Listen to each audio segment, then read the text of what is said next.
you stop and take a little time out with me? Just take 5.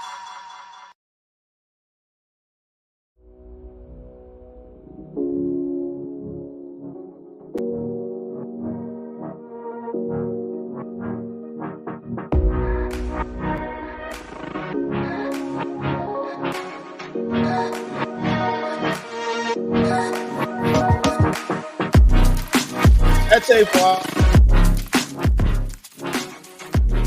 You know exactly what we're doing. We're a little spunky this morning. You feel me? Just a bit spunky this morning. I like the theme music. For sure. Just a little something different. I'm Mo. We got Miles next to me. We got Ian next to him.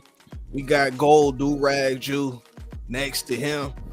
And then we got Jerry Curl Jake. You know what I'm saying? That boy looking spiffy too. How you boys feeling this morning? I feel good, man. Okay. Having a good morning. Absolutely. Seasons changing before our very eyes. You know what I'm saying? Jacob, I would just no disrespect. You know what I'm saying? I would just remove you just for a second. Black History Month. You got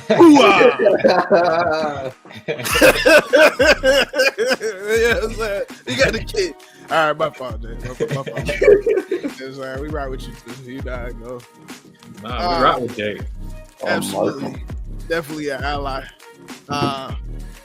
Take 5 pod. I think we're gonna have a guest coming in. Don't hold me to that. But we're doing whatever it takes this morning. Jam-packed show. Wasn't on last week, so you know it might take a little bit. To get through it, but without further ado, let's go ahead, man. Let's go ahead. Buckets, episode 10. Nice little overlay too. You know what I'm saying? Just a little, just a little something. We're getting cute now. But let's get into this. So, Drew, you're gonna like this. But before we get into this first slide, though, Carl Weathers passed away. Was a former football player. I actually didn't know that. I'm sure y'all probably did. I didn't know that. I know him from acting mostly. It was just watching him. I think it was a Mandalorian a couple months ago. I was just watching that. Very unfortunate, very tragic. But let's get into our show. All right, Buckets. Got some stats to read off for y'all. So we got Karl Anthony Towns coming off 62 points January 2nd. In a loss. Might have been, in a loss. Might have been 22nd. Somebody could fact check that. It was probably 22nd because that's. I think it was 22nd. Yeah, I think it's 22nd. It's pretty recent. Slight typo. Then we got Devin Booker 62 January 26th. Followed up with 44 right? The next game he played. That was crazy. Luka Doncic, 73 points versus my Hawks, January 26th. He's averaging 37 points, 10 assists, 9.2 rebounds in the month of January. Embiid, January 22nd, 70 points. So I'm gonna push it to Joe, because he's been complaining, he's been whining for a minute now about this. So scoring too easy right now. Is it too easy to put up these numbers? Of course. I mean, I feel like we're seeing it, I don't know, every week at this point. Like somebody explodes for a 45 or 50 point game, like we just saw the other night. Like Tyrese Maxey, he got 51. Luka Doncic a week ago, crazy game. Joel, crazy game. Devin Booker, multiple crazy games. Like I feel like it's just like it's becoming too easy to get the 50s, the 60s, the 70s, and I just don't understand what's happening to the game. Like number one, I blame the players because I don't think they're competing. I don't think they're competing when it comes to defense. I really don't, because like we don't see teams don't come out and get 150 at will and 140 at will in the playoffs, when people are trying. So why are they doing in the regular season? Then next, I blame the referees. Last night I was watching the Hawks game. I saw Trae Young go to contest Devin Booker, and he grazed his like That belly was button. lame. He grazed his belly button, and they called a foul. I just don't understand. Even me, I couldn't play in the NBA. I don't know how players as physical as professional athletes, like great athletes, can play in the NBA because you can't put hands on anyone. You can't put hands. You can't check anyone. Like I don't get how you're supposed to stop anyone. So I blame the players and the refs. Well, I mean, it gets bigger than that. It definitely gets deeper than that. Of course, you could point to players not competing. Of course, we have high level competitors, in the league. But not everybody has that same sentiment, depending on who you are. But when I say it gets bigger than this, like this, the league tells the referees how they want to have them referee the game, if that makes sense. You know what I mean? Like they give them certain things that they want to look for. Like, okay, this certain play here, the rip through, this is going to be called this way, or et cetera, et cetera. And that's also expressed to the players before every season starts. Like, okay, this is what we're looking at. We're going to call this way now. And that's how it's going to be. But like Julian saying, I mean, 40 is the new 30, 50 is the new 40, and so on and so forth. Like, what do we think needs? What can we change? I mean, how can we make this better? Dude, y'all are like blowing me, dude. The reason there's more scoring is because there's more skill in the league. The centers are able to shoot more threes now. Like that's true. There's more threes in the league. Like the pace is a little bit faster. Like we can stop saying, it's easy to score 40. It's easy to score 50. That's not true. Yes, I didn't say that it was easy. I didn't say it was easy. It's easy for elite talent in the NBA. Like it's easier. Yeah, there we go. Easier. Yes, it's easier. It might be much easier because of their talent or their skill level or the shots they can make. Dude, most do you think that though? Yes, I do. Most elite players can make any shot on the floor. That's true. Now, so you think that wasn't true in the 80s? We don't have to go to 80s. Let's go to 90s. 2000s. Let's go to 2000s. Let's go to 90s. Not everyone can make deep threes now. Dude, yeah, they have to shoot. I've seen Joel pop up from deep three and make I've seen that. See, my pushback is when people like y'all like to say like the skill is better and stuff. The skill's better in today's league. I don't think that the skill's necessarily better. I think that it's much different though. Okay. Like the focus is on different things.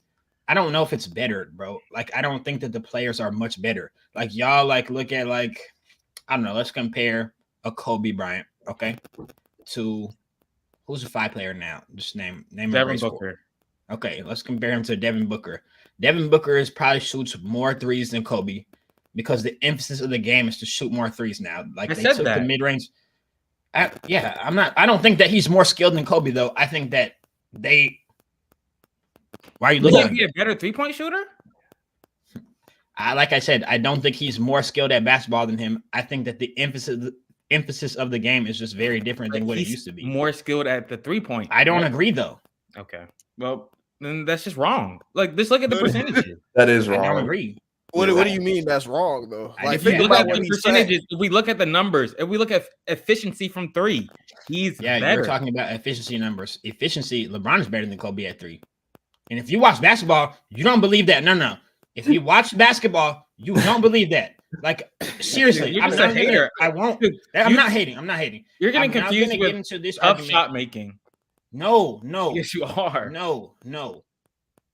If you watch basketball, you know that. Like seriously, you know that what? That he's a better shooter than him in every aspect. Dude, in LeBron's early career, he might have been very bad, or not very bad, but under average, below average. But so now he's pretty good. He was a pretty bad shooter. He's a solid shooter now. Yeah, he very good. But people also like because of LeBron's skill set, he also gets much easier attempts. I mean, okay. I mean, that goes back to skill set. Skill set. But let me say this. No, Ian, because skill set. No, you have a point, but that's not what we're seeing. That's not why it is what it is. What you mentioned is the spacing of the league. You know what I mean? We have big men that can shoot. the emphasis is for people to shoot more threes. We have a Joe Mazzulla offense where they're encouraged to shoot 45 threes each and every time they set foot on the court because we have different analytics. We have different things that are pushed on coaches, on their staffs, on these players in order for them to be better. You know what I'm saying? To be more efficient in order to win more games. Stop saying more efficient. That's making them more efficient, actually. Like using analytics and actually saying which shot is better and which is a three most of the time, or free throws, or not layup. Necessarily. Okay. For most players and most teams, that's true. Maybe for players like Kobe Bryant. What? I have a question now. So let's take it back to the Mike D'Antoni Rockets. Do you think that if the Mike D'Antoni Rockets took mid-ranges, right? Mid-ranges are analytically bad shots, correct? Yeah. You think if they took a few mid-ranges in the game when they were up on the Warriors, when they missed 25 threes in a row, do you think they would have won that game? Yes, I do. Okay, then. So I just that's different. I told you they had an outlier. They had James Harden. That's listen, a top 5 scorer of all time. No. But I'm just offering you some pushback because but we'll get into the whole analytics talk too, because I told you outliers, dude. They're outliers in the analytics. I understand that, but I'm saying in the general sense, you have to find the middle ground of using analytics. You can't just go all in on analytics because sports are analytical games, but the sports also have to be played. You know what I'm saying? Yeah, that's fair.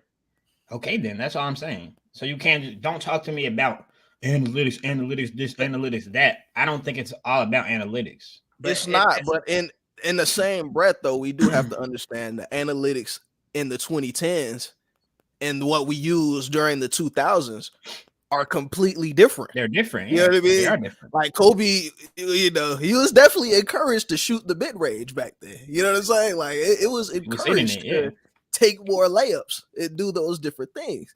Okay. Nowadays, not so much. Okay, can I get a pushback? Do you know who leads the league in mid-ranges? Do you know? Who?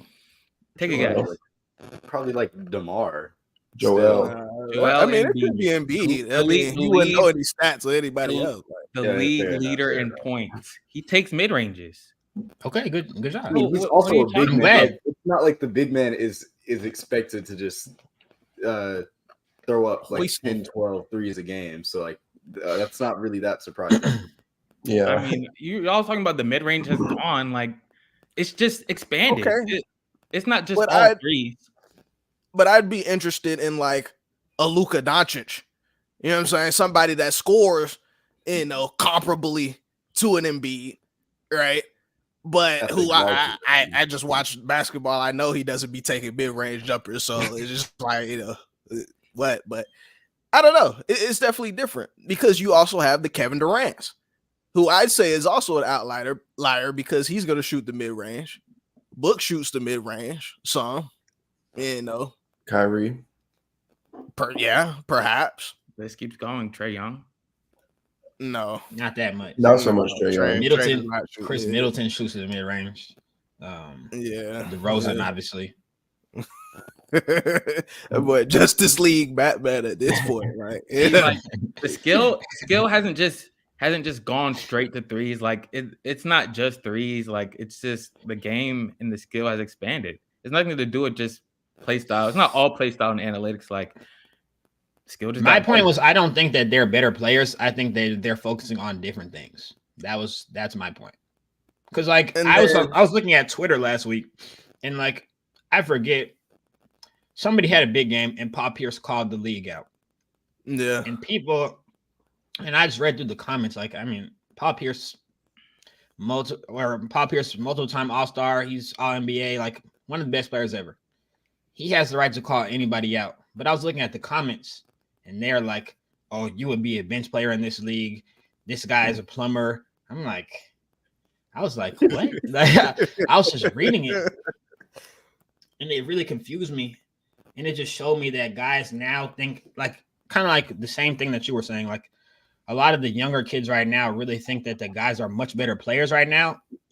That's not true. Paul Pierce would kill in the league right now.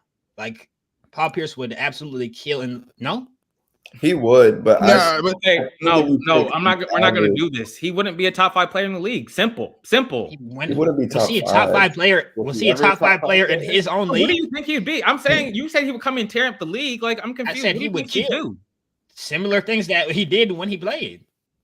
Bro, Paul Pierce was never some like league leader in scoring. Like he was a good scorer. Like he was a very good scorer, but he was never the guy. Like he was never that guy. Never the guy. You're crazy. You have to stop. He got beat by 20-year-old LeBron. He was. Stop it, y'all. This is the Kobe propaganda. Yeah, that's not true. He sent 20-year-old LeBron home. You don't remember? LeBron took his shirt off and left. That was Paul Pierce and them who sent him home. That was from the Cavs. That's not okay. Yeah, he got beat by Super Team, Bron. That's true. No, Cavs. He beat the Celtics on the Cavs.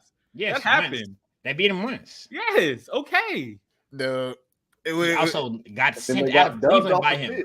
And then the next year, what happened when he went to the Heat? They beat him. Yeah, they should have beat him. The point is, we're talking about LeBron like he's not, considered a GOAT. It's also LeBron. I don't know what we're really. It's just LeBron right now. I don't know who you think Paul Pierce would be in today's league. Like he wouldn't be a top 15 player in my opinion. Like the league is just grown, dude. I don't know, bro. That's the same school of thought, though. Like the things that you're saying right now is the same school of thought that those guys on Twitter said. Like you wouldn't be this guy in this league today. I don't agree, dude. Let's think. I don't think the players are any better. I really don't. They're better. They do different things. Julian, the centers haven't got better. They do different things. That's what I'm saying. So okay, question. Now you're gonna bring up Shaq. No, I'm not. I actually wasn't. I was gonna bring up a player who played in both eras. So Brook Lopez, right? Brook Lopez was a star player. He was a star player in that era, but he was a star player in the post. Don't do this. Now Brook Lopez he threw away his post game and he's a spot up 3-point player. Jacking up threes. He's better. He's a better player. He's literally an better player. He was an all-star caliber player a couple years ago. What are we talking about? Because he expanded his shot, he got better. He definitely did get better. That's true. No, that is not true. He changed his game. He didn't change it. This might be the best point. Nah, but this might be one of the best takes Julian has ever had. Like, dude, if you actually watch Brook Lopez, like, go to his highlights or something like that. Because we weren't sitting down watching Nets games. We weren't. But Brook Lopez was a dog. He was a post monster. Like he's the type you get in the post, you know what I'm saying, back to back, give it to him, shimmy, shake, hook, shot, whatever. We do not see that for Brook Lopez. He's older, but I understand and that. He plays with Giannis Antetokounmpo. He plays with Giannis, dude. I was just giving you an example of a player who played in both eras, and I don't think that he got better. That's your statement. The players get better. I don't think that the game changed. He got better. He won a chip, bro. His numbers probably got better. He won a chip. Look at the numbers. Yes. You want to look LeBron? I do want to look at the numbers. I'm curious. Honestly, though, even LeBron, he had to expand his jumper a lot. Like in his older age, better. Like he definitely did. Like he is not the same shooter as he was. But anywho, you think that he's better? You think that he's better when he was on the Heat? Shut up, Julian. I'm asking a serious question.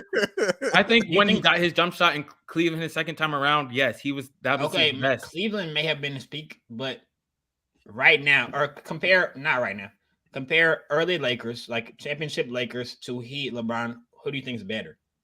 It's close. I'm not gonna say it's not. I don't know. I don't know who I would LeBron still.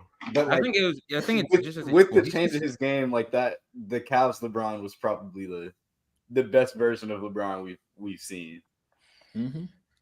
Brook Lopez used to average 20. He averaged 20. Bro, Brook Lopez averaged 18, 20, 19, 19, 20, 17, 20, 20. Like this is a stretch of years.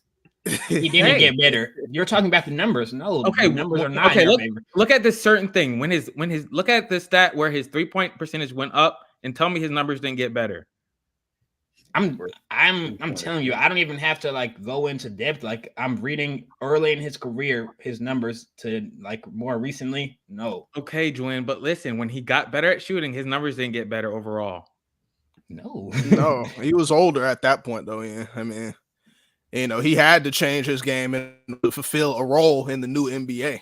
I mean, Brook Lopez, Brook Lopez, Giannis, bro. Brook Lopez was scoring, and his last time scoring 20 points, he shot. Let me see. He shot 14% from three. Yeah, I mean. Oh no, excuse me. Second to last time. 0.2 a game. The second to last time. The last time he scored 20, he actually did shoot threes. Then after that, his numbers went down though when he started becoming a real spot up player. I mean, yeah, he played with Giannis, the league leader in points. So I guess that makes sense, but not just Giannis. He's been around. There was a stark difference, like 2015 and 16. Like he didn't shoot any. He basically shot no threes. Yeah, before and that. then he stepped out. 2016, he started stepping out 5, 6 shots, 3 points a game. So like, I don't argue he got better. That's just an example. That's an example. He got better. You're wrong. Okay, I'm not gonna argue. You're wrong. You want to chip though, right? Let me put this last wrinkle in. Hey, yeah, let me put this last wrinkle in so we can get to some more topics. But we didn't necessarily mention too much the way fouls are being called in this league compared to past leagues. You know what I mean? So when Julian and I bring up somebody like a Paul Pierce, even a Kobe Bryant, all of these scorers that we had in the 2000s, these guys would be at the line a lot more in this league. You know what I mean? And that's going to, in turn, give him more buckets. Yeah, that's not true. Like, I genuinely believe that. That's very much true. That's not true. That's very much true. Dude, Mike had more. He averaged more free throws than Embiid has ever had in 1 year. I'm just asking, why are you going? Okay, then Mike, then his free throws would be exponentially higher. Yeah, do you not think that Mike would kill in the league now? Like, why are you bringing him up? He had a lot of free throws back then, so then he would have a crazy lot of amount free throws now. Yeah, he'd have even more. Is the point? We can't do that, bro. We can't say that. We definitely can. We can. We most certainly can. I'm pretty sure there were more free throws attempts in the 80s and through the 60s and through all the way up to the 2000s. Because they weren't shooting 45 threes a game. Yeah, they weren't. Yeah, they were shooting more shots per game. Maybe, but it's different. It's different. It's most certainly different. It is. You know that. Okay. The context matters when you look at numbers, bro. You know this. Okay. We definitely had to. Speaking of context, though, and we got to talk about your boy. We definitely got to talk about your boy, Mr. 34 points per game. Was the MVP front runner until tragically, he went down. Torn meniscus for Embiid, and there's been a lot of speculation about this, but let's go ahead and look at the play real quick. Deal of pain here. Excellent defense by Kuminga. Oh, that was right there. Landed right on his leg, probably hyperextended. Just one more time. Just one more time. Yeah, y'all mics are on. Just a sidebar. Am I wrong in thinking like this is just a weird play for Kuminga? Like, nobody said anything about this? Like, and I'm not trying to call Kuminga anything like that, but it's just like why buddy had to hit dive that way, like he didn't right on his leg. I feel like he sat on his leg. That's for the ball. Dude, he's just being scrappy. That was just being scrappy. Like, that wasn't. He didn't mean to hurt him. He definitely didn't mean it. I'm just saying that's where the ball was. Like, he had to go get the ball. The ball was.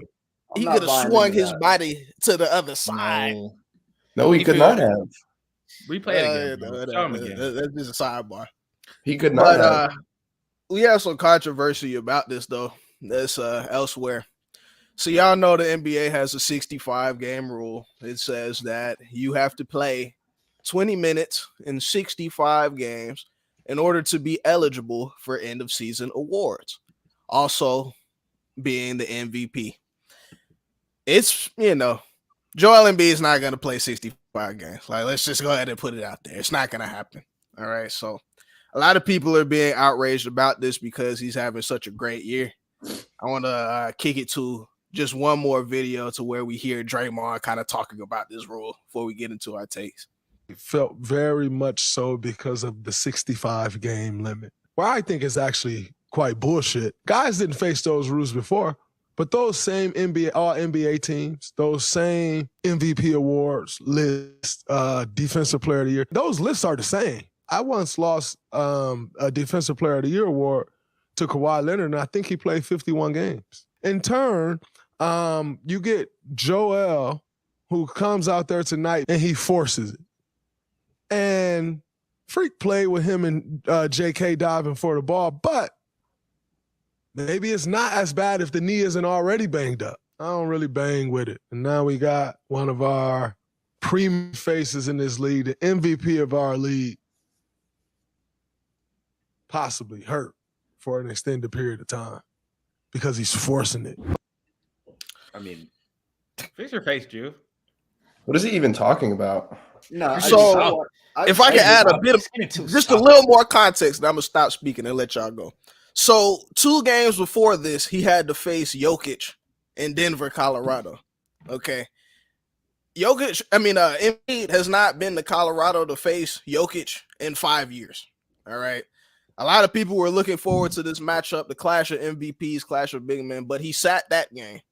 Then 2 games later, he's coming out trying to play against the Warriors. Some people believe it's because of, people, media, Twitter talking about him ducking or whatever. Some people are saying, he's trying to get to the 65 games so he can be eligible for MVP. So that's why Draymond's talking about he's forcing it. What do y'all think? I think he didn't look great when he was playing. Like he probably was dealing with something, which is true from what Draymond said. And like I listened to that podcast. I get where he's coming from, but I still don't 100% agree because I was listening something on ESPN earlier this week, and it's like the Players Association agreed on this 65 game rule. So if they really thought that was an issue, like they could have held it, like it could have held out because of that. Maybe, I don't know, like maybe they could have made it 60 games. So it's truly only 75% of the lead of the season. But yeah, I don't know. I mean, I think as fans, we just want to see our stars play. I won't buy the narrative of like he was, paying attention to media narratives and people thought he was ducking, which like he might be, or it could be a Colorado thing. I don't know. I've seen some people talk about like the altitude difference. Like, what if he's just not good in high altitude? There could be a multitude of things with that, but not playing in Denver for 5 years is crazy to me. I saw the list of the 5 years. He was hurt. He was hurt like already like a week before, like 2019 or in 2019 he didn't even play there. So that's already one year that was just a debunk. 2020 he was hurt like for a week, right? For a month. Like he was hurt like multiple games prior to the Denver game. It's not like he was ducking every year. He always be hurt. Yeah, he always be hurt. We know this. He don't be ducking. So I feel like if we all know that, then why is Draymond getting on his podcast and complaining about Joel Embiid being hurt again? We knew Joel Embiid was going to get hurt. So why are we acting like this is something crazy? Like this is not crazy. He just blowed about the 65 game rule. Like it happens to a lot of people. Tyrese Halliburton. I gotta add just a little bit more context. I have to. Tyrese Halliburton, he's having a great year. He's starting in the All-Star game for the East. He's going to be, of course, you get a bonus if you make an All-NBA team. He is actually dealing with injuries right now. I believe he's already missed 13 games, if I'm not mistaken. Like 13 or 14. So okay. And this is a guy that hasn't been all NBA. This guy hasn't been an all-star, I don't believe, unless he did last year. I don't remember. So he's trying to get that money, right? But you got this rule in place. He's legitimately injured. There's nothing he can do. He's going to miss out on that check. That's why a lot of people are outraged, really. It's not necessarily about just Embiid. It's just about the rule as a whole. I mean, it just depends on like what you value more. Like, do I, as a fan, not even me personally, but like, does the fan value their money more? Like, some of these people are blue collar. They're taking their kids to go see their favorite player play. And sometimes those players will just sit out. Versus, I don't care. Like Kawhi is my favorite player. So y'all know I don't care about this. Like, I don't care. Yeah. I was But going to say. as a fan, a lot of fans do care that when they go to the games, their favorite player is sitting out. So are they going to care now that Tyrese Halliburton, who's going to make $200 million, is he going to miss out on a few extra million? Like, it's 40. Yeah, okay. I understand he's going to miss out on the Supermax. But, like, they don't care. I'm going to tell you, they don't care. That's the fans, but I mean, the players. Of You course got to the think players about care. the players. But the players didn't care when the fans were missing their money. Did they? So exactly. It's definitely a debacle. It's most certainly a debacle. But Jake, you got anything? I mean, I don't know. I think Joel is just glass and he should retire. Well, yeah, I think that's the issue is that, like, okay, yeah, it was Joel Embiid that got hurt. Obviously, like, probably the front runner for the MVP. And now, like, yeah, he's likely going to miss out on that. He'll be out probably for the next 2 months. He won't be back till April. But this is the issue with Embiid. Like, it's bad as it sounds. Like, it's almost inevitable he gets hurt every single season. So yeah, you can't can't blame the rule. Scapegoat for this 65 game rule now, but this was going to happen. Yeah. I just think that there's just going to have to be they're going to amend the rule, of course. They always do. But there's going to have to be something in there that is okay. Like, come on, guys. This player is genuinely hurt. You know what I mean? We should at least still be able to consider him for these awards, because I feel like in previous years without this rule, we still took the games played into consideration. Like, all the voters, what have you, said, okay, this guy only played, X amount of time. And that's not always the case, as we hear Draymond talking about. He thinks he got robbed. But I think there's going to have to be some type of third party doctor system or something. Like, I don't know. Like, because you're going to have to make sure that these players are actually hurt. That's a whole controversy in itself. And you just got to have to make sure they're not resting. But it's interesting. It's interesting with this one. I'd say why. Let's keep it moving. All right. All-star teams were announced, I believe, last week. Okay, the starter. All right. So on the east side, we got Halliburton, like we just mentioned, along with Joel Embiid. And then we have Giannis Antetokounmpo there. JT, Jason Tatum, along with Damian Lillard for the East. Anybody you guys think should have started ahead of these guys? Eastern All-Stars. Trae Young. Damian Lillard shouldn't be a starter. It should be Brunson. It should be. I said Brunson. I think Brunson should have been the starter, and then I think Trae should have been the reserve over Lillard. Like, Trae was Lillard? Trae's had a better season than Lillard. But wait, why do you say that? Dude, shut up. Like, please. Bro, look at her numbers are the exact same. Trae is less efficient, and he's like 5 games under 500. Damian, no way their numbers are the same. Their numbers are never averaged 30 and 10. Trae Young's not averaging 30 and 10. He's averaging probably 27 and 10. 27 and 11. 30. What do you think Dame is averaging? He's averaging like 26 and 8. No, he's not averaging 35 and 7. Okay, one number off. Okay. I mean, like, dude, team success matters. It matters. I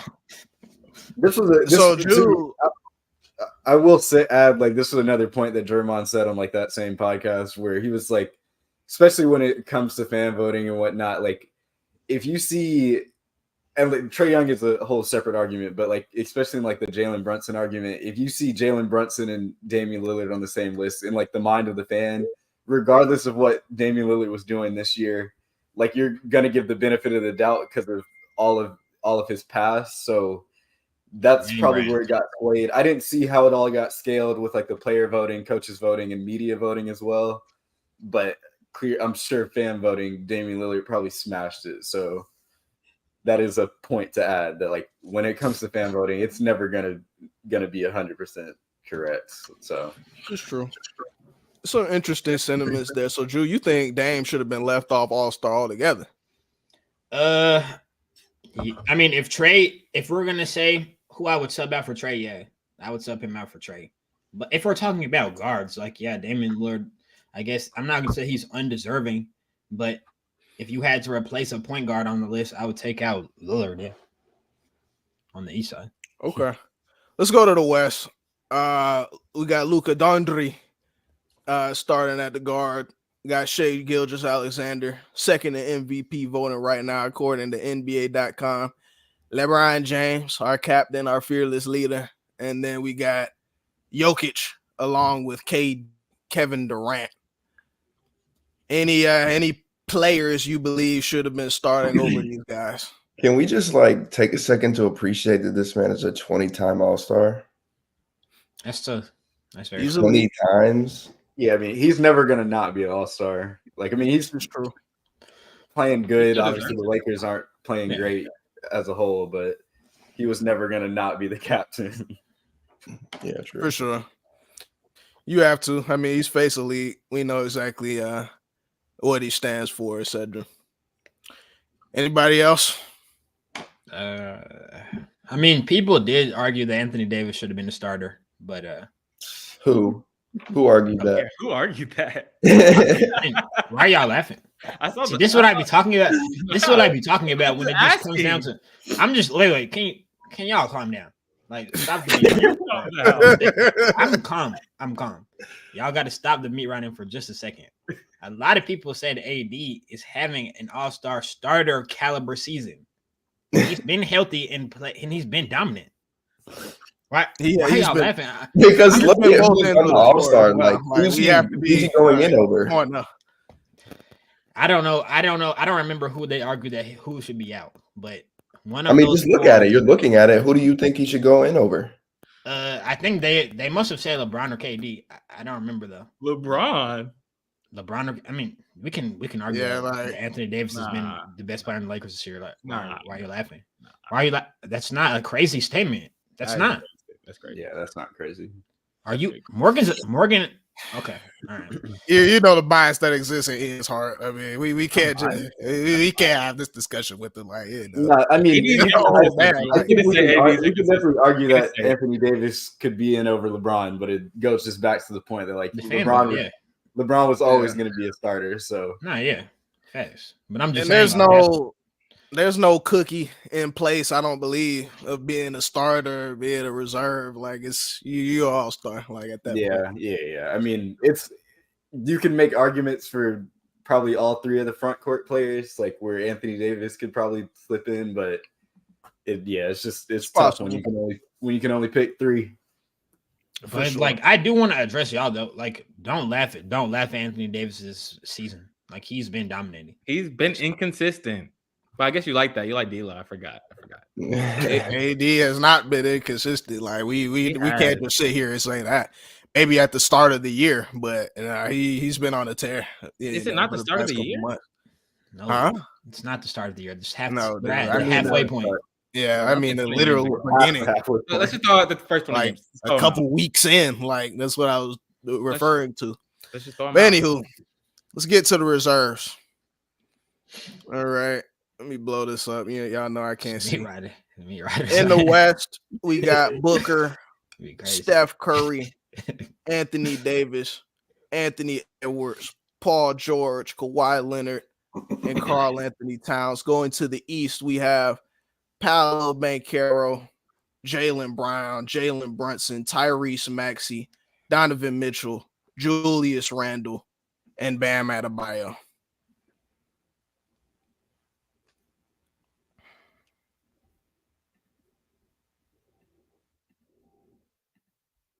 Now, ladies and gentlemen, I've just removed everybody else on the podcast for this.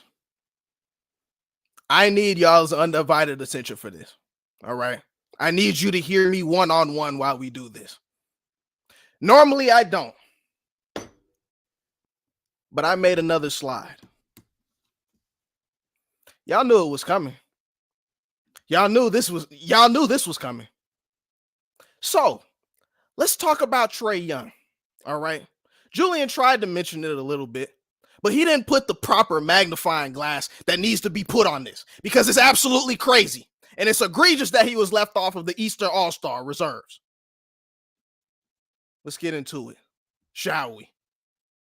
Trae Young, in this season, 42 of the 47 games the Hawks have played, he's been there. He's been there for his team in the trenches all year. 27 points per game flat, but after last night, it's probably a bit higher. All right. 42% from the field. It's all right. It's good. Okay. 37% from three. That's great. All right. 86 from the free throw line. It could be better, but still great. All right. Now he's averaging 11 assists per game, second in the NBA, but he's probably first because Tyrese Halliburton's falling off with the injury. All right. 1.4 steals per game. He doesn't play defense. That's his career high. All right. He's very active on the defensive end. But let's look at the totality of this. We have to look at where he ranks in the league in these particular categories. He's first in total assists. Okay. That's why the assist title is going to be in jeopardy. He has the most assists in the National Basketball Association. All right. He's 10th in points per game and 11th in total points. 8th in steals per game. So he's top 10 in assists, points, and steals. This is our point guard. All right. He's the only player in the NBA that's doing that right now. The only one. So I have to ask you all, why is he not an all-star? Is it because of team success? Is it because he's not efficient as some of these other players? Is it because of his lack of defensive ability? Is it because he's not popular and there's media politics that are keeping him from shining like he should? Let's get into it. Team success, right? Team success, right? This is Steph Curry, the golden boy, the assassin, babyface assassin. They're averaging the same 27. Steph is doing it more efficiently. He does that. I get it all. But he doesn't have the 11 assists. All right? The rebounds are the same, and Trae Young's more active defensively. Look at the record. Steph Curry is an all-star, and Trae Young is not. That is egregious. It can't be because of the team success. You know why? Because they're 12th in the West, Steph Curry. They're out of the play-in. You know what I mean? If the season ended today, they would be in Cancun. It's crazy. Let's talk about efficiency. Last year, Trae Young was a snub. He didn't make it. He did not make the All-Star game. And they told the fans, it's because he was having a down shooting year. Well, now you bring up the 3-point percentage a couple more percentiles. Still doesn't make it. Okay, but who did make it? Damian Lillard. All right? Playing off of Giannis Antetokounmpo and Chris Middleton and the whole bit. All right? He's shooting better from the field, and he's shooting better from three. And after last night, it's probably more egregious. It can't be the efficiency, can it? How could it? How could it be? Let's talk about defense. Trae Young doesn't play defense, right? I linked that article for y'all. You know what I'm saying? I'm going to go ahead and send that in the group chat so y'all can go ahead and read about it. Atlanta Hawks guard Trae Young was diagnosed with a concussion after leaving Saturday's game, lost to the Cleveland Cavaliers. Young left the game with 8:43 remaining after taking a charge from the Cavaliers' Isaac Okoro, a forward, to his 6'1" body, getting hit in the face by an inadvertent elbow. This is our best player taking charges on our role guys. He's a winning player. Let's talk about the Atlanta Hawks. Top 10 in deflections per game and in the totals. All right. No, it's not a great defensive team, but I mean, my God, we're third in charges drawn. And Trae Young leads the Atlanta Hawks in charges drawn. He's the leader. This is our best player taking charges. He's the smallest player on any floor, any court that he plays on, and he's taking charges for the team. This is a winning player. Let's keep it going. Let's talk about popularity. Look at this beautiful family. Look at this beautiful family. All right. Shelby Miller, just introduced to the world, I believe 2 months ago in December. But that's not what I'm here to talk about, all right? Let's look at the All-Star voting and how it panned out. I'm talking to you, Miles, because, again, we mentioned Damian Lillard. He had more votes than him. Trae Young was number 2 in voting amongst East guards, all right? So the fans know. You don't beat me. Let's look at the tweets. Inefficient, but Damon Mitchell's efficiency is worse. It's the truth. Record, yet Bam, Paolo, LeBron are in the play-in, and Curry is the 12th seed. Curry is the 12th seed, and he's an all-star. I have to blow it up a little bit more. Trae Young is the worst defender in the NBA means you don't watch the Hawks and you listen to dummies. Trae doesn't win.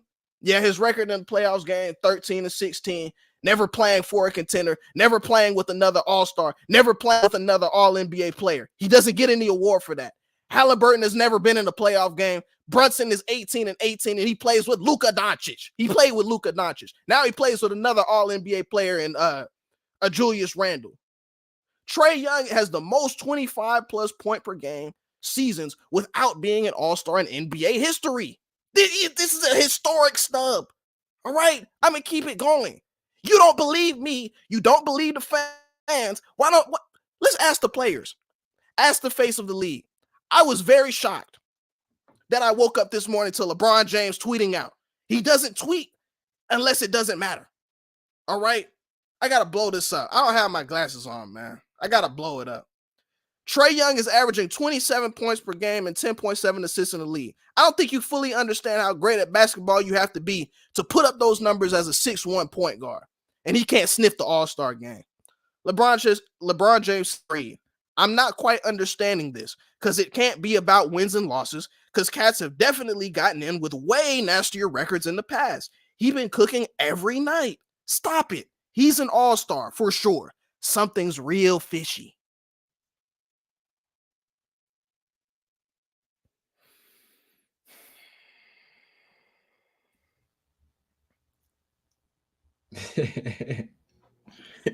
Hey, I know after you saw the tweet from LeBron, Ian, you were kind of like, oh, if Daddy thinks so, then maybe you should be an all-star. Dude, y'all are crazy. We're really gonna sit here and compare, dude. Obviously, Curry and Trae Young's stats are similar. That's cool and all. No, Trae's are not similar to his stats. They are better. What? They're way better. They're not way better. We can. They're stop. better though. They're better. Efficiency matters in stats. Like we can just stop. Okay, but their stats are better though. The stats are better. So what matters then? Efficiency is way better. Ask that question again, Jacob. What matters? Like, what matters? Efficiency matters. Oh, so it's the efficiency. All about efficiency. Yes, efficiency matters. So he literally put Trae Young and Damian Lillard, who like now you're comparing Trae and Steph, like it doesn't even matter. They're East and West, but he literally put side by side Damian Lillard. But now we have to look at other factors, dude. This dude is. You just said only efficiency matters, dude. There's he's multiple in the factors. East. Yeah, he's 10th in the East. Steph is 12th. He's more efficient Steph than Curry. Dame. Can we stop being like? Can we just think it is Steph Curry? See, okay, you're just thinking of the names. Here's an example. If Magic Johnson had similar stats to some, who was a good punk, Isaiah Thomas, who would you give the nod to? Of course, they're going to give the nod to Magic Johnson because of he's name a better brand. player. No, listen though. It's they're a doing name it because of the It's name. not name. We can say its name. You just said that. Like We can- that's what okay. you can took say the its name, names who's out the of better it. player. I just texted it in the chat while Morgan was going off. If you took the names out of it, I right? saw it, dude. So If you just put these blank two faces. players behind a curtain, you put masks on them and showed their stats. But we know who the better player is. I don't care about stats. I don't care about it. We're not talking about better players right now. We're talking about But who that deserves matters it in the thus All-Star far. game. Why does it matter? We're talking about who is the most deserving thus far in the season. Deserving. He's 10th Yeah. in the East. He's not making the playoffs. Dude, I'm saying deserving. You keep bringing He up doesn't Curry deserve like it. he's not 12th. Dude.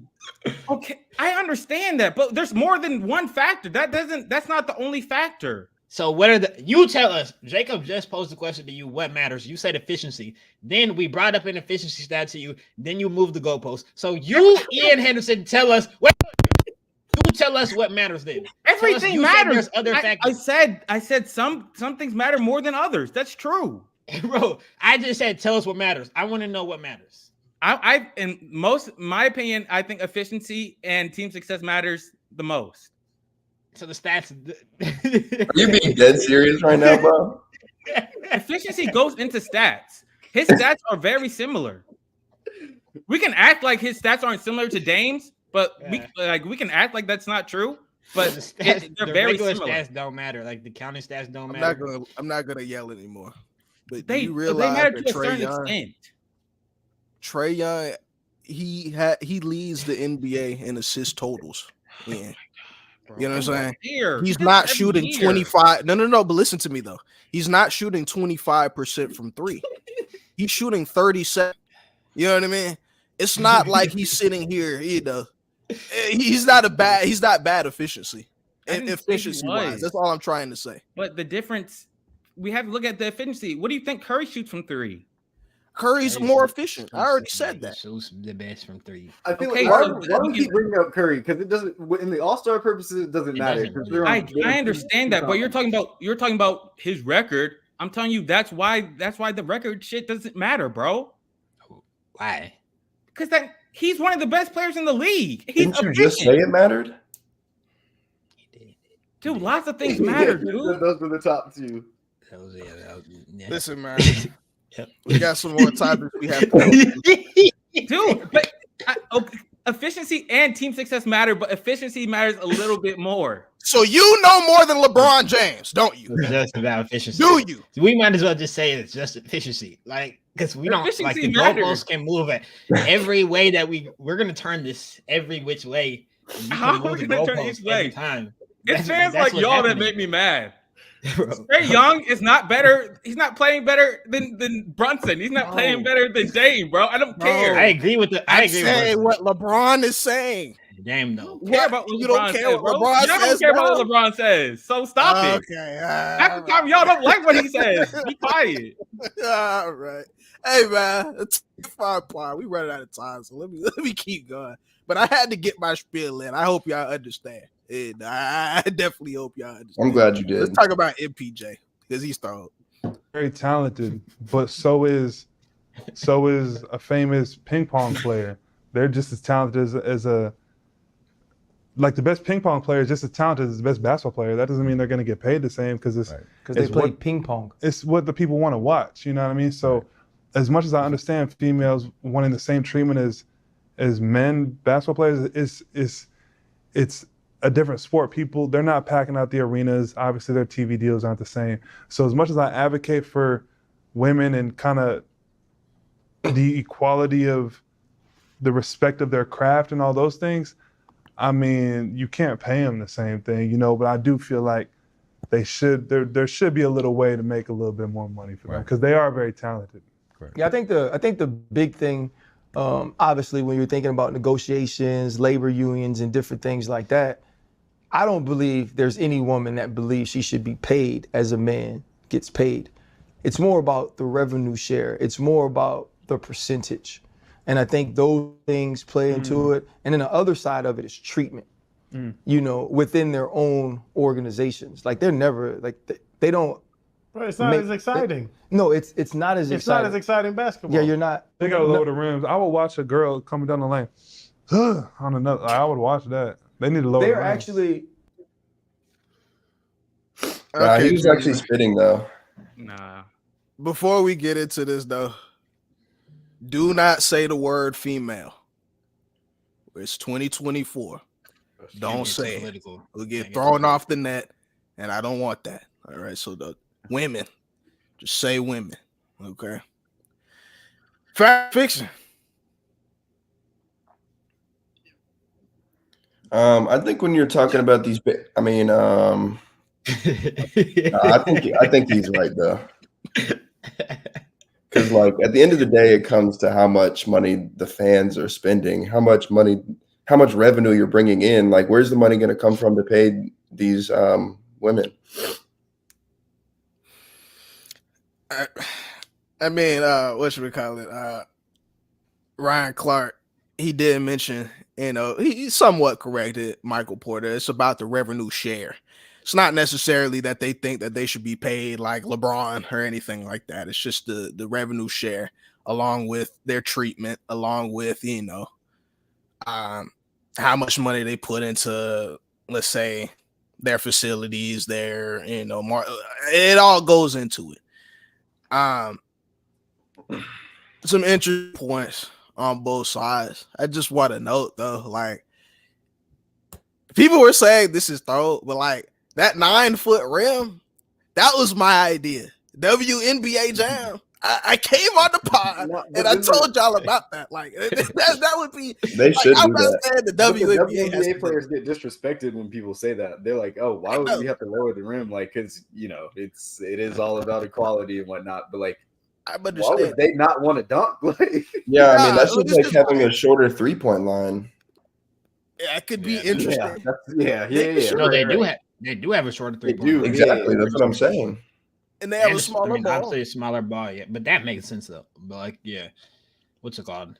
Lowering the rims, like, I think it would be fine. The entertainment value. It would be fine. But like, of course, I'm not a WNBA player, so I'm not gonna tell them, how they should feel and stuff. But like, would that be fine to the viewer? Of course it would. Like, if I see, like, I don't know, like, who's tough, like Asia Wilson rip through. If Asia Wilson rips through and comes and smashes on someone and flexes over her, I'm gonna be on my feet. Like what? I know, and she can't do that regularly. So, and again, there's no disrespect. This is just the fans' perspective. We watch so many different sports, like, for basketball, golf, football, what have you. Like, but when it comes to the WNBA, it's just a much more technical sport. Like, you really have to love the game. If you're not, a fan, you don't know somebody on the team, they said your family member, etc. You really have to like the technical aspect of basketball. I don't know, man. I mean, the pay thing, I just feel like, I think they've done a great job of trying to market the WNBA in recent years.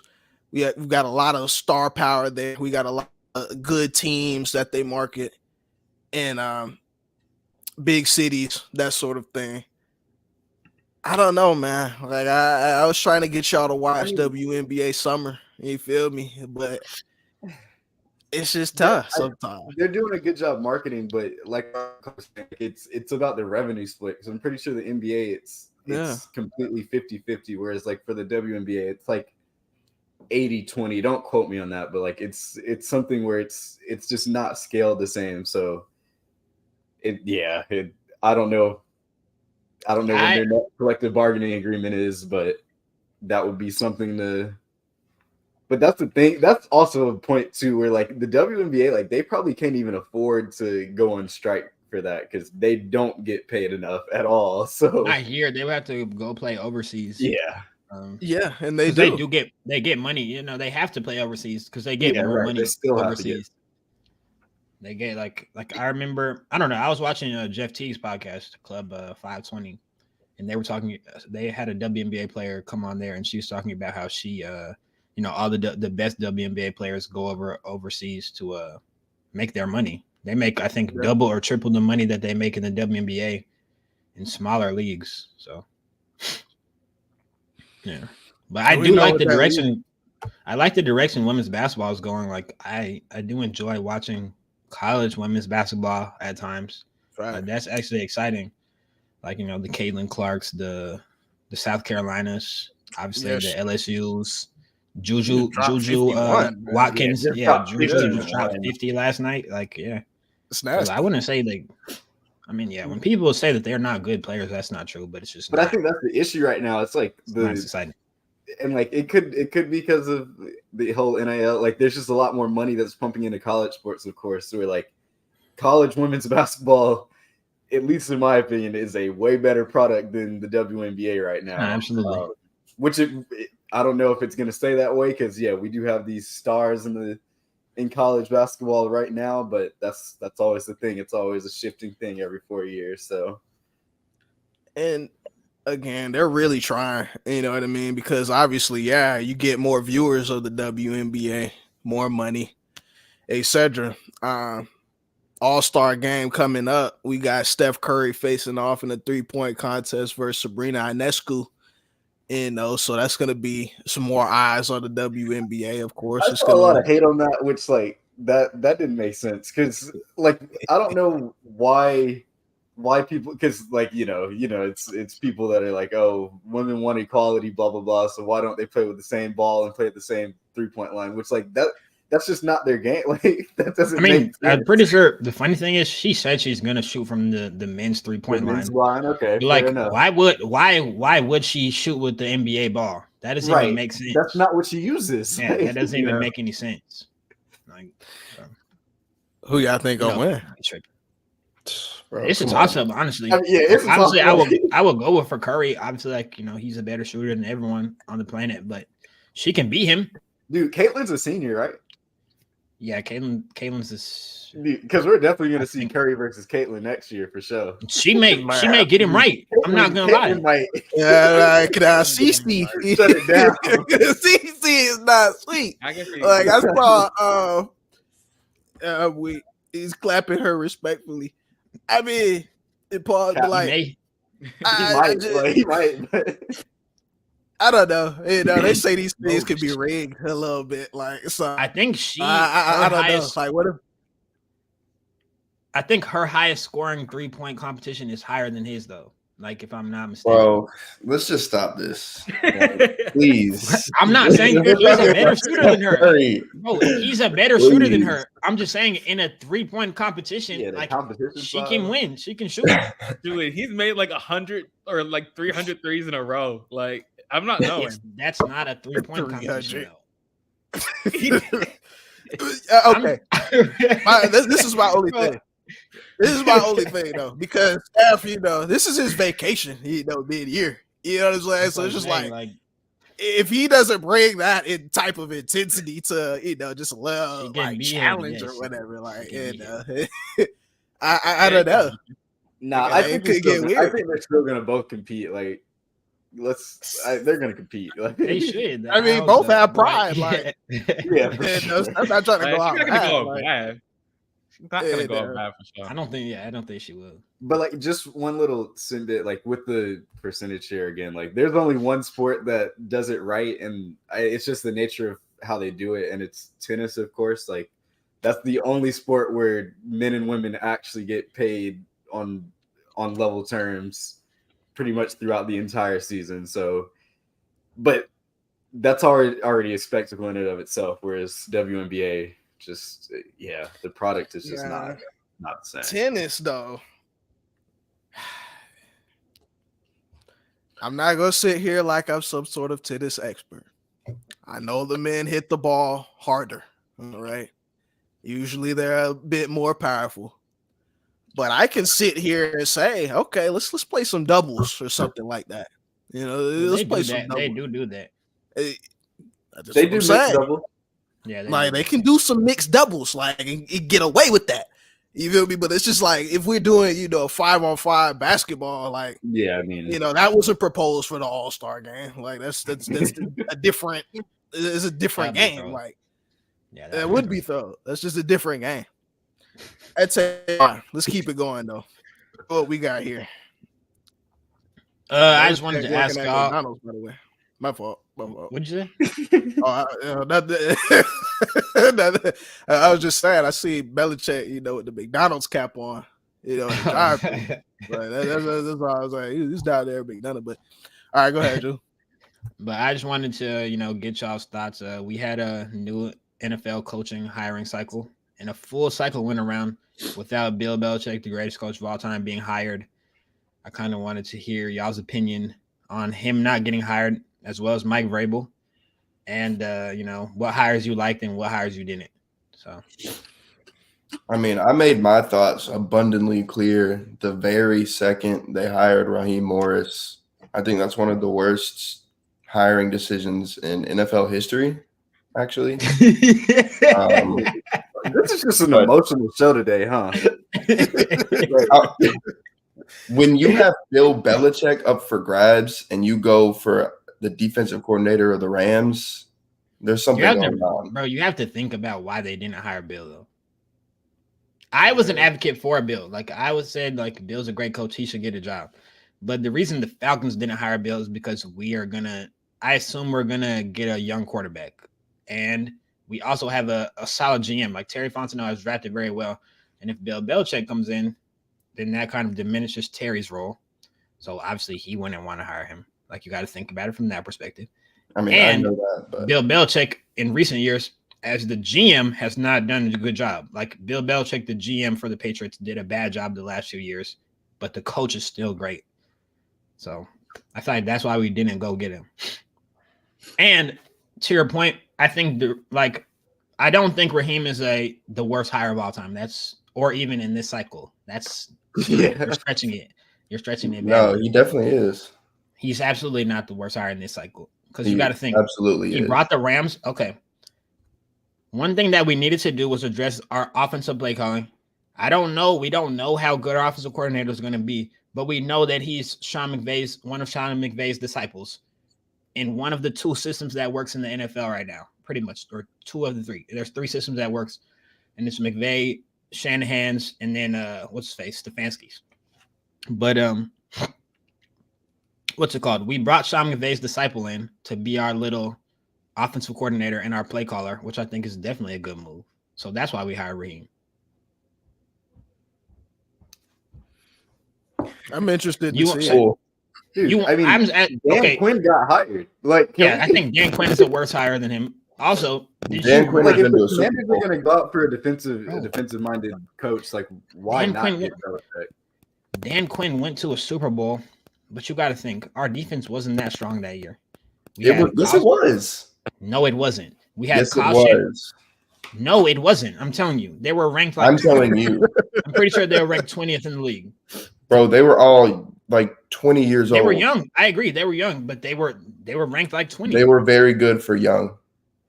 Okay, we can say the same thing about the Rams defense this year. They were. Name 3 players on the Rams defense. Go ahead. I can't do it. I know you can't. Exactly. They were young. Exactly. And let me pull up the Rams rank. Defensive rank. They were like mid with no. They were no mid? draft picks. Were they mid or were they bad? They weren't bad. They were like mid. Okay. They were. But what's it called? It's because they invested nothing in their defense. They performed way better than their expectation. They did. All they had is Aaron Donald. That's about it. Like the average football fan can name like Aaron Donald and a bunch of young guys flying around, and they played pretty well. They went to the playoffs. The only person I probably would have hired over Raheem is probably Belichick or Vrabel. But I mean, I don't think it's a terrible hire. Like I would have liked Jim Harbaugh over him, but yeah, Harbaugh. We didn't really have a shot at Jim Harbaugh. I don't think. I think he wanted to go be Justin Herbert's coach. Yeah, and then I wanted Bobby Slowick from the Houston Texans, but he stayed there. So I don't think it was a bad hire at all. Like I think it was a pretty good hire. We got offensive coordinator to call plays for our next quarterback, and Raheem can coach defense. Raheem is a good coach, well respected around the league. Okay, we'll see. Yeah, I just don't want to be 7-10. Like, we do better than that. Definitely going to be 7-10, bro. Like, well, but you're not going to be 7-10 y'all play the Eagles because of the coach. Like, I mean, it's definitely not going to help, dude. So you think he's a bad coach? Arthur Smith. I think he's not a coach.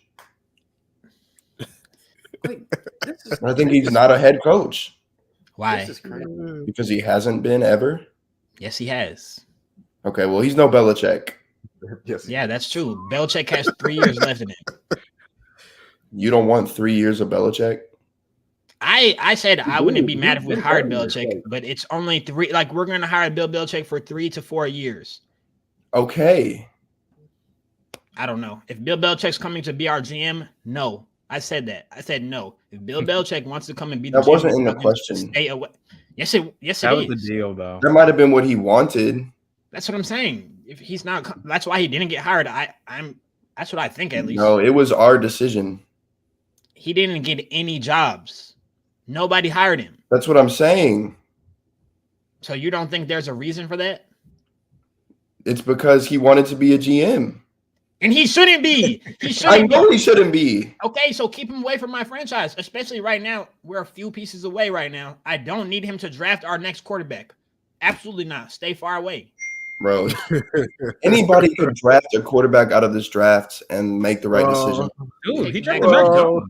Jones. He drafted Mac Jones 2 years ago. Bro, obviously he's not going to pass up on all the top 5 quarterbacks. He was the sole driver of running Tom Brady out of New England and trying to keep Garoppolo on the freaking team.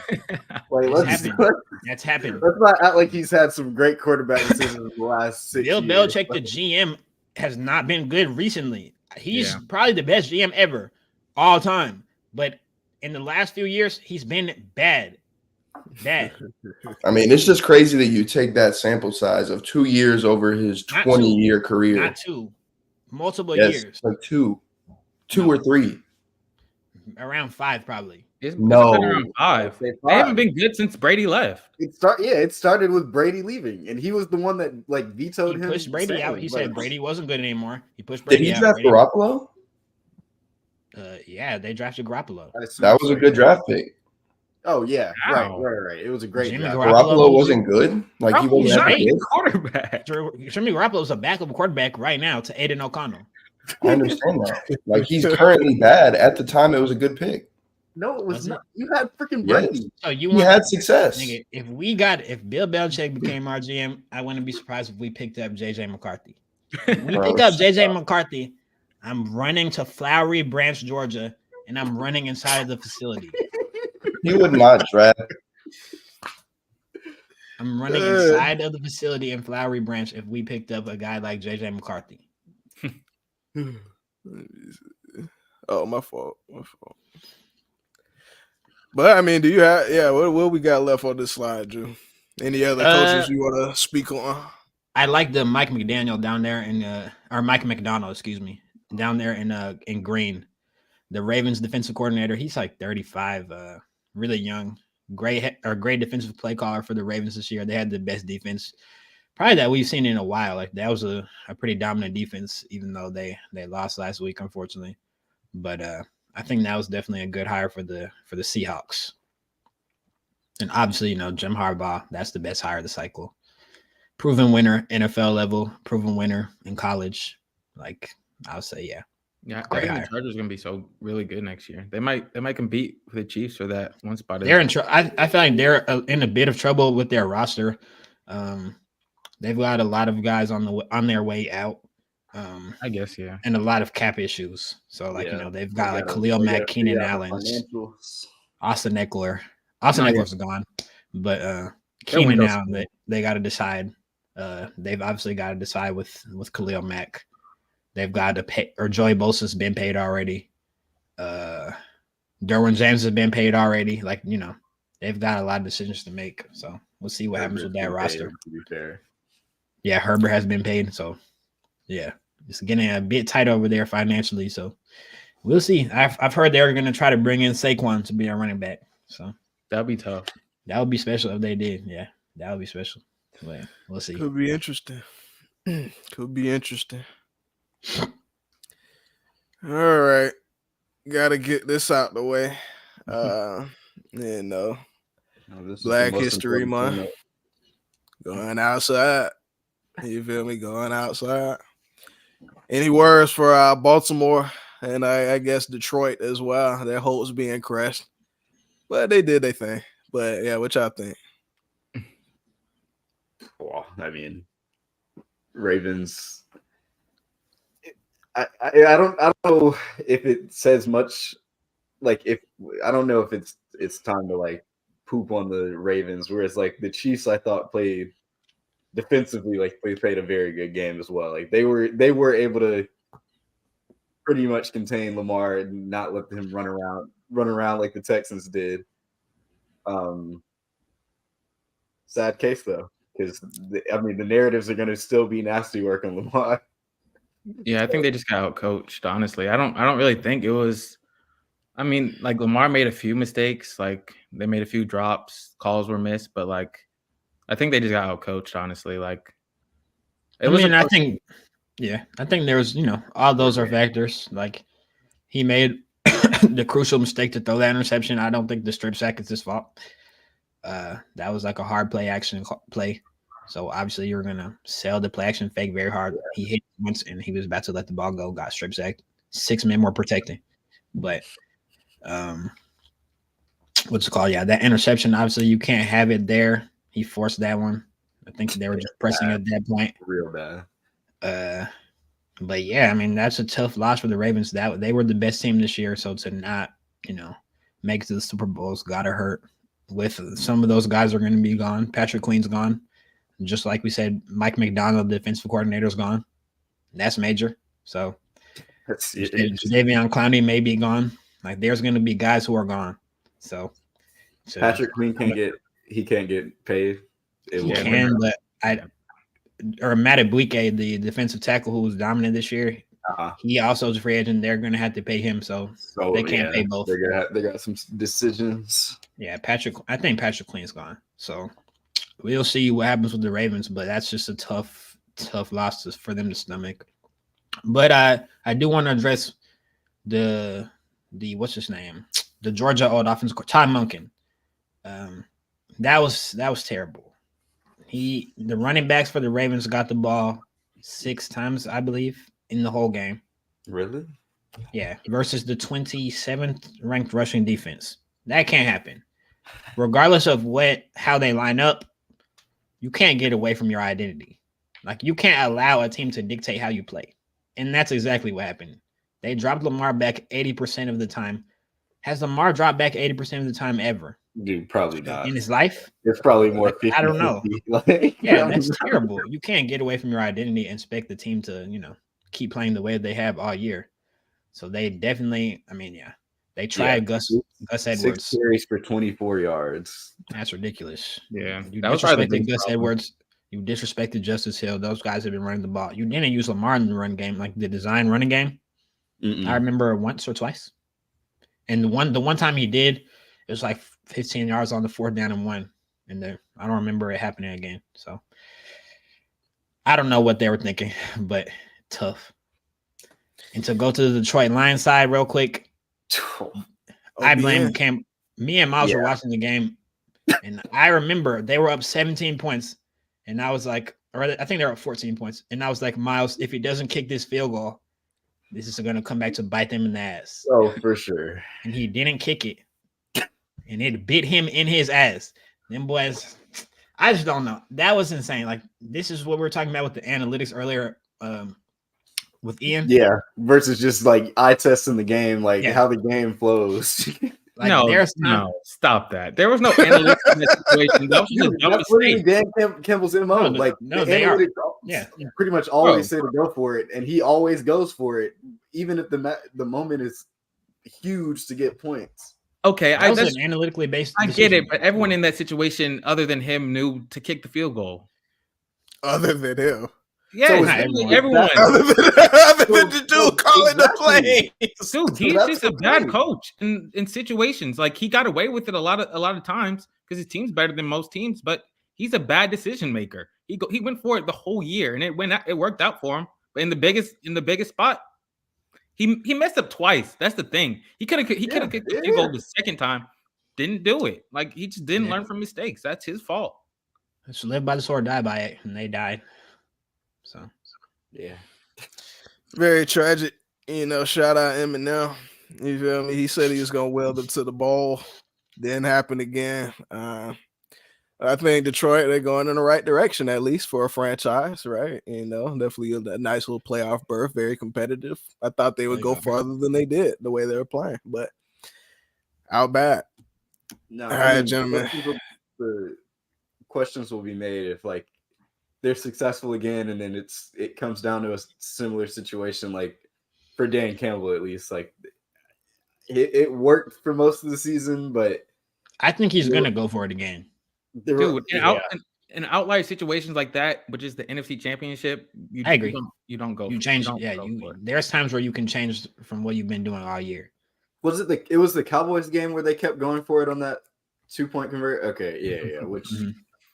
that was already a because like that was close to the end of the season. Like that was already going to be a precursor of or was that early season? That was late. No, that was late. Okay, yeah. That was already a precursor of how the playoffs could have went. Yeah. And yeah, like Julian said, he lived by the sword, died by the sword, and they surely died by it. So unfortunate. I was saving my takes for this slide.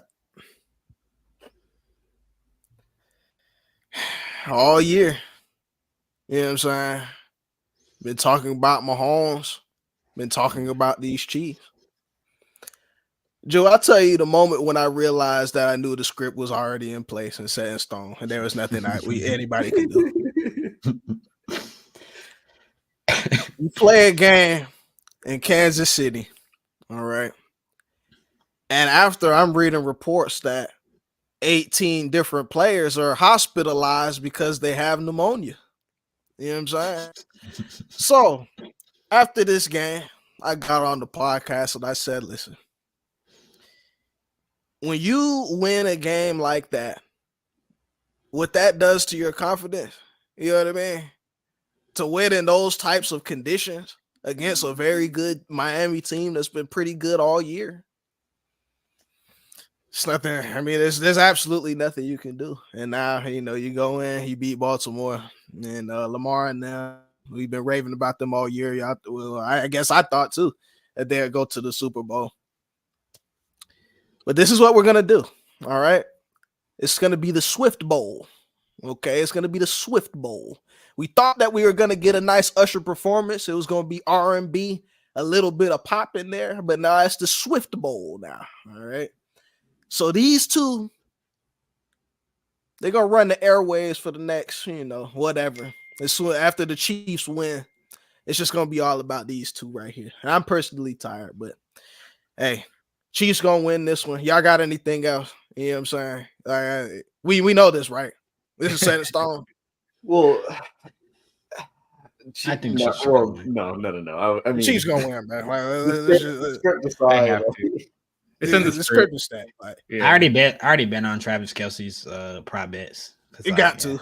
Yeah. You definitely got to. Yeah. He's gonna win Super Bowl MVP. Bring up Super Bowl MVP odds are pretty good too. I love you to hammer that. Like, I got that. So yeah. Between Taylor Swift and Jason Kelce in a little box above the stadium. Remember, y'all saw how sick Patrick Mahomes' dad was. Nah. Patrick Mahomes' dad was in the box with Jason Kelce and Taylor Swift and Mahomes' wife, and he was sick. Like they were like doing some TikTok like handshake shit. Patrick Mahomes' dad was in there like he was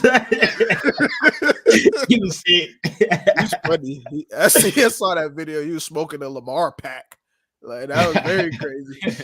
That was very crazy. Yep. Bang bang Niner gang. Yep. Yeah, my mom. I think that'll be the issue. Like, I don't think the Chiefs will be able to, because 49ers are not going to misuse the running game. Like, I don't think the Chiefs will be able to stop McCaffrey. So if that's the issue, like if you get McCaffrey going, then Brock Purdy should have a smooth game. If they somehow limit or silence McCaffrey, then and force Purdy to beat them, then that's not happening. Like Purdy's gonna have a mistake if you win in this game. It'll come down to if Shanahan falls into the same trap that the Ravens play callers did last week. Like if Shanahan allows him to, allows Spagnuolo to dictate the game and get away from what the 49ers are good at, which is running the football, play action, I think they'll be fine. But if they try to let Brock Purdy throw for 400 yards, I don't think that's going to end well. He will throw an interception, and Patrick Mahomes won't throw an interception. So I'm looking for McCaffrey. Yeah, looking for McCaffrey to play well, George Kittle to play well. Those guys, and Brandon Ayuk also. Is Debo healthy? He's fine. Yeah, he should be okay. It might be a weak game. I'm not gonna hold you. Like a low scoring one. Defensive. I mean, for the Niners, it could be. I listen. I would keep monitoring, the situation, the context of how we're gonna go into this game. I would be seeing, But from this standpoint, I might see a 24-10, type of, I might see something like that in the Super Bowl where it's just like, oh man, like, Nah, yeah. he got all this game, but we already know who's gonna win. Like, I just hope it doesn't. I hope it. I will say I'll say win because yeah. I mean, the script might set it up that way.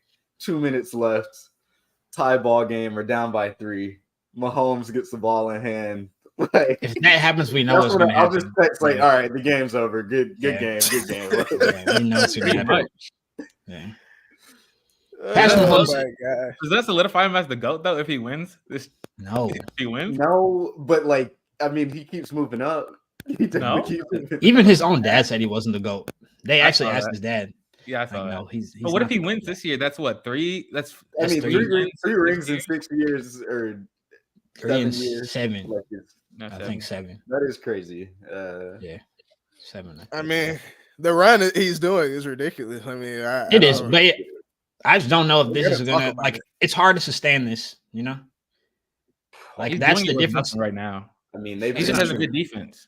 Yeah, I wouldn't say they have a good defense, and he has Andy Reid. Andy Reid's not going to coach forever.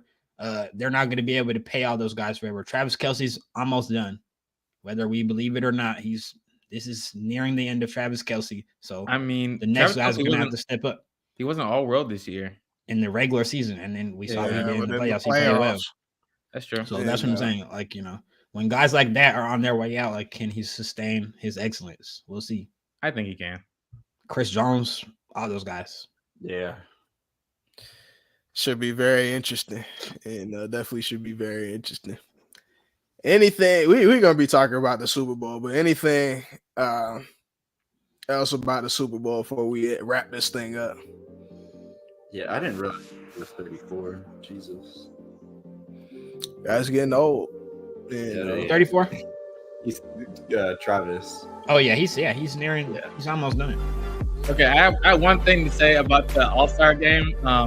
Wolves did say that efficiency matters when you're starting, and team success matters for bench players. So hope you for bench players?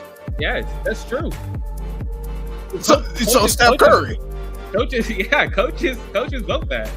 So Steph Curry, team success matters. Yeah. Yeah. You did contradict yourself again. I get what I'm saying. I get it, but hey, that's what they said. You're not making sense. That's what Woj said. Hey, that's what Woj said. I don't care. That's what Woj said. If we go to the East, remember Curry don't matter. And what do we bring up Curry for? Go to the East. Go to the East. There's guys in the West too who didn't make it. Go to the East. Guys in the West didn't make it. Go to the East. Look at Dame. You got all these guys that made it, and they're in the play-in. Like, what are we talking about? Paolo's he has a record above 500. Who? Paolo. Oh, Paolo. Yeah. He's played well. Hercules. But they said Scotty Barnes. They said Scotty Barnes should have made over him. I mean, the numbers would suggest something like that. Scotty Barnes has been good. Yeah, but I mean, Scotty Barnes. My thing is you got to be in the play-in. Like, you got to be in the play-in. Like, I know it's Steph Curry, but I mean, come on. Like, and that's why I'm like Scotty Barnes. I'm not blown. We didn't mention Sabonis. You know what I mean? Sabonis. Nah, they got tried. Yeah. They got tried. I don't know how. Aaron Fox didn't make it. Jamal Murray didn't make it. De'Aaron Fox should have made Murray's it. Numbers aren't high, but we know who Jamal Murray is. Can you pull up the total list again? It's like the next slide over, just so I can. This one or no, with all the starters and reserves.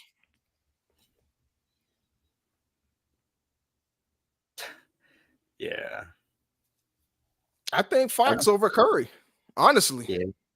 Fox, he was averaging 27. Fox? No, he wasn't as efficient, but I mean, he's fifth in the West.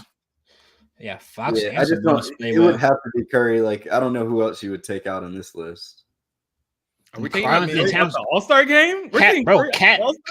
Cat made it over Sabonis too. Wait, but we're gonna take Curry out the All-Star game. Dude, I mean, I get it. Like, can't do that. it's one of those things where, like, it's the same as the LeBron thing. Like, even if LeBron had a down year, like, he was going to be in the All-Star game. So it's always, it's hard to judge sometimes. Like, because the name brand of Curry, like, yeah, how do you leave him off the All-Star game? But when there are other people that are playing very good, it's difficult. JJ Redick, this again, last thing, we can keep going, but JJ Redick did come on his little pod and say that we need to go ahead and extend it to 15 roster spots. Like, I believe when the NBA didn't have 30 teams, it was still 12 spots that had to be filled for All-Star. So it's just like there's much more talent in the league, many more guys with, brands, people we want to see, etc. The list goes on. There's no set criteria, obviously, for how we do this. So, if we want to have the LeBrons in there, the Currys in there, who may not have the best record or play in their best seasons, whatever, what have you, to give love to these other guys, we may have to get some more roster spots in here. I don't know. It's just a lot of guys to play, though. Yeah, there's always going to be snubs every year. It's tough. Yeah, Trey should have made it over Paolo, but I think that's just by like the position. But isn't it positionless now? Or I don't know. I think the reserves are positionless. I don't think so, though, Bob. I don't think so because I don't think so. Yeah, I believe they had to put some forwards and 3 and bigs 3? in there because again, I'm watching this live, like, and they start running off with the Bam Adebayo. I'm like, yeah. What? Yeah, What? Bam Adebayo, Julius Randle, then you bring in Paolo. Shout out to Paolo. He's playing great. It's just like, y'all heard my, like, come on, like, what are we doing? But anywho, at Take 5 Pod, man, make sure y'all follow us everywhere on all social media at Take 5. Stay on the tune for updates about the podcast. We're definitely upgrading, doing some things just a little bit differently. We're going to be coming out with the Take 5 newsletter coming very, very soon to you. So if we don't already have your email information or your social media, make sure y'all are following us and we will get that at you. All right. So daily content coming out this week.